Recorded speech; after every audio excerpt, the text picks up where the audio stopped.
showed you how to do that. You need a bit of pipe, two ends, you need like a weight in it, so it gives you a bit of like a release at the bottom, snaps. You've got to do it right to make it snap though, quite an ingenious thing. But we'll warm it up, swinging with the throw.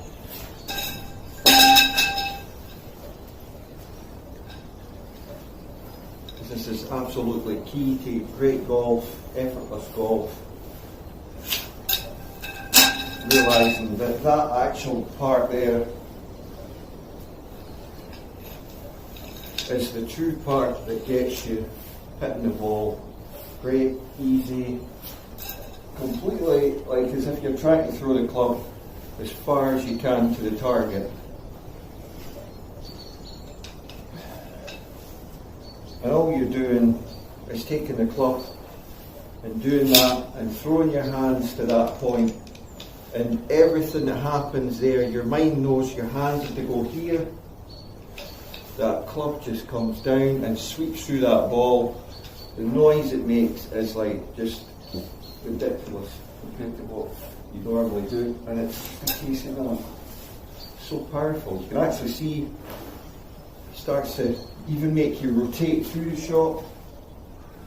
If you're on one of those force plates, you go and you actually turn like that, and this is actually teaching you that without using a force.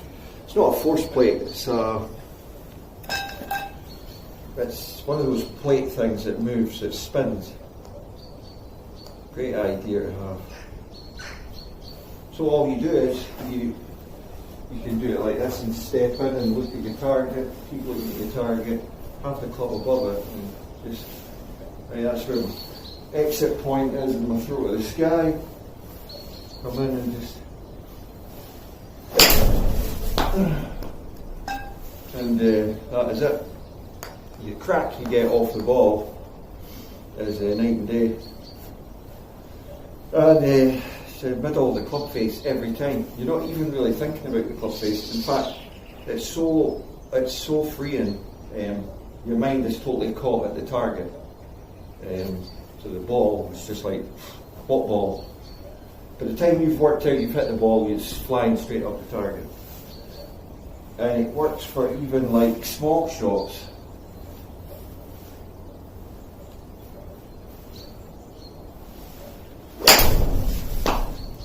Small shots it works as well.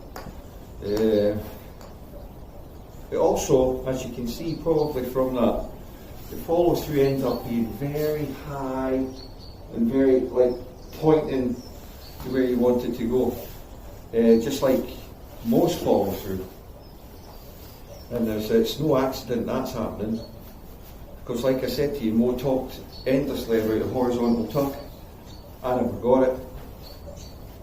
And James pointed out that that really was what Mo was talking about, because everything flows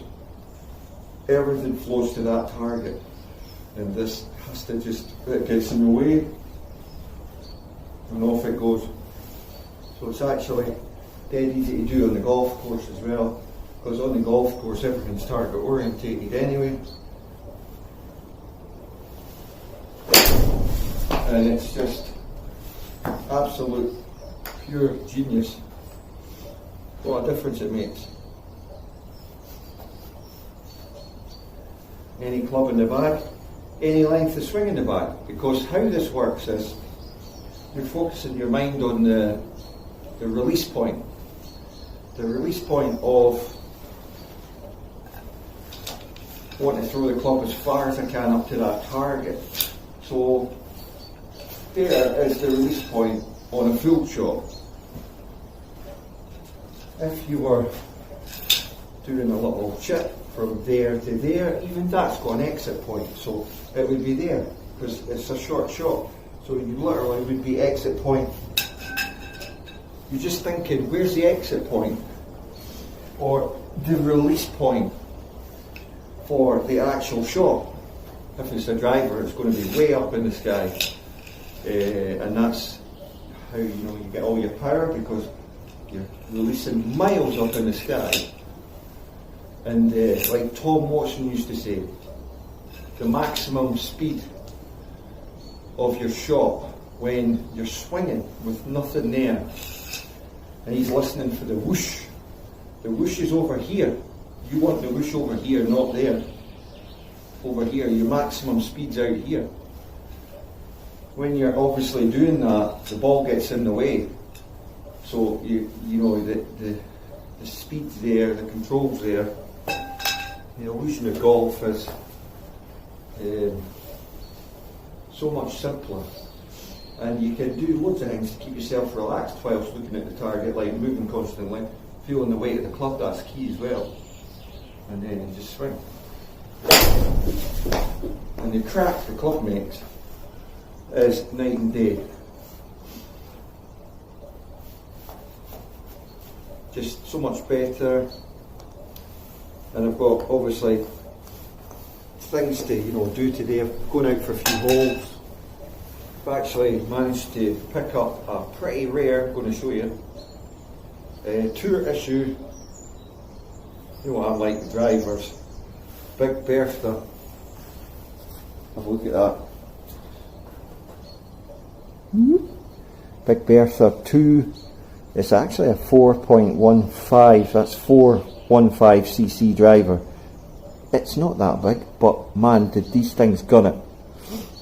It's got a YS6 graphite design, USA tour shaft, and I had this back in the day. I picked it up from Cash for Clubs.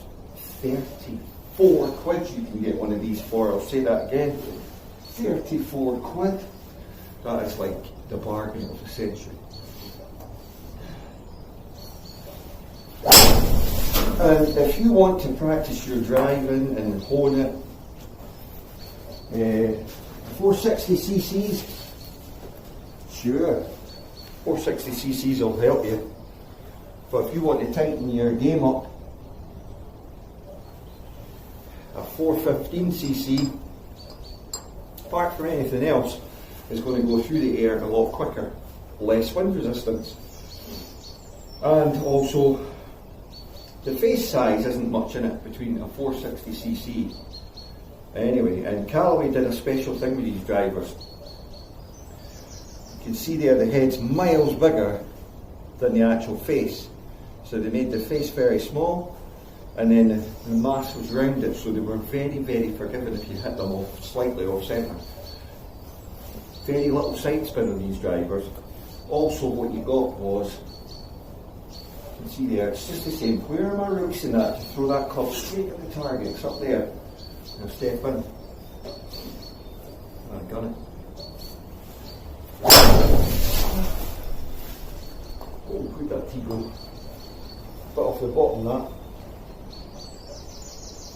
Just off the bottom of the club.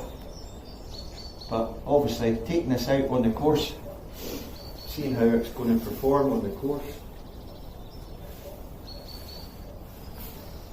Yeah.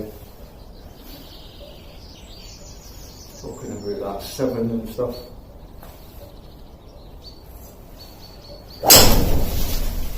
The 7 is key to your swing. You don't really need to know about why it works. It's the angles. It's the angle that your shoulder. So there's your 7 there. And the 7 goes from there on the railway lines across like that. So if you can swing back and swing through and keep that angle there as close as you can on the 7 through, you'll gun it. That's getting more into that's really going into technical detail, which you don't necessarily need to go into. But if you want a reference point on the railway lines, you can put your 7 line in, and you just know that if you can get that far open through the shot, then you're going to be on the path. But again, a lot of that can be dispelled because you are basically, it's like if you notice the similarities to doing this to baseball, how the baseball guy goes, because that's where he's throwing the baseball back, exactly the same with the golf club. Step in. The man does it, done it. I mean, it's the sound you get. It's because the flow of the club and the sort of speed it goes through at is improved because it's naturally pulling on the correct line. So thanks for watching. Quick one today, going out the course. The channel's all for charity. Give us a like, a sub, a share. Hit that bell notification button because it's all for charity. Macmillan, Help the Heroes and Shelter UK.